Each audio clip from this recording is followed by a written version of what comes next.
Well, that's a very special moment, actually. I mean, to be able to see people's reaction and hear,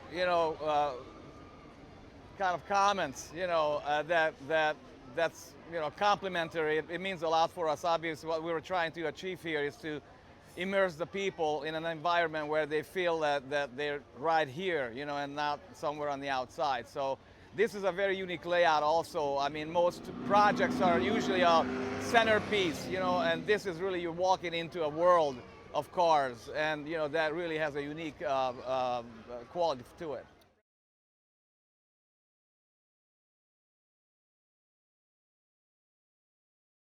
I did my own separate trips, actually.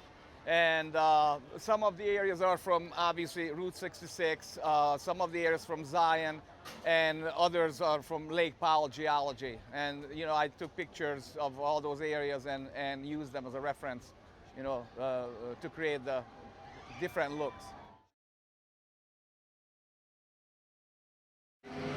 Yes, we had actually a team from Pixar that came regularly and advised us, and they were consulting and helping us. And the gentleman, Bill Combs, who was the production designer on the movie Cars, he worked with me, to kind of help really to achieve that force perspective, and we worked together pretty closely on that.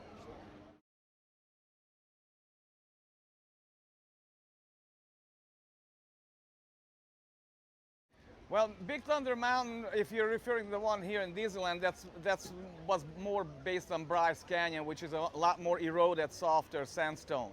The one at Euro Disney, it's a little bit more angular, and actually the middle section here, it's similar to that, from Zion and Monument Valley.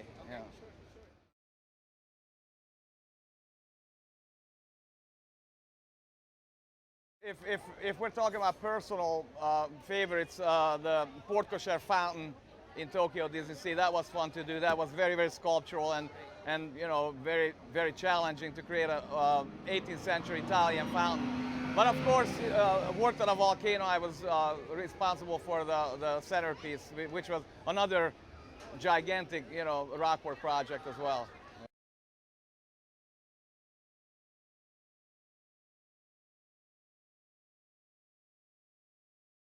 It's interesting because it's a little bit of both, obviously. I mean, rocks, if you don't really study rocks that much, then it just looks like a rock, right?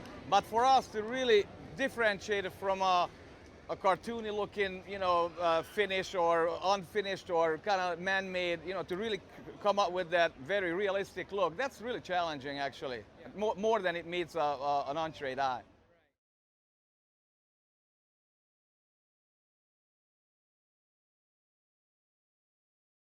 One thing that I like to mention that was very unique, that we really had an international team assembled to create the artwork. So basically we had people from Japan, from Portugal, from France, from Ireland, people that we've worked before throughout the years creating this type of rock work. So it was definitely a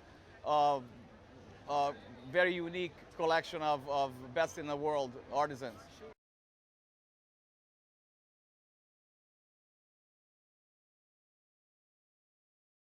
Well, I mean, we've been doing large, rock work for a long time, and I had an opportunity to work on a few of them. So the scale is really not, the challenge was to create the force perspective to make the space even bigger than what it is. So when you walk in, the Cadillac range looks really far away, which we use, the textural differences and the color shift, to create that effect. So that's something that we haven't done before, and that was really something that I would say it was challenging.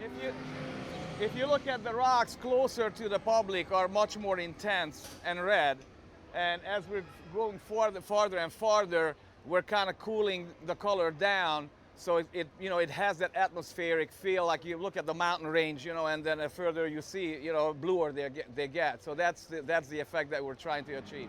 Basically, what we're trying to maintain here, really, to have a vocabulary of color and texture.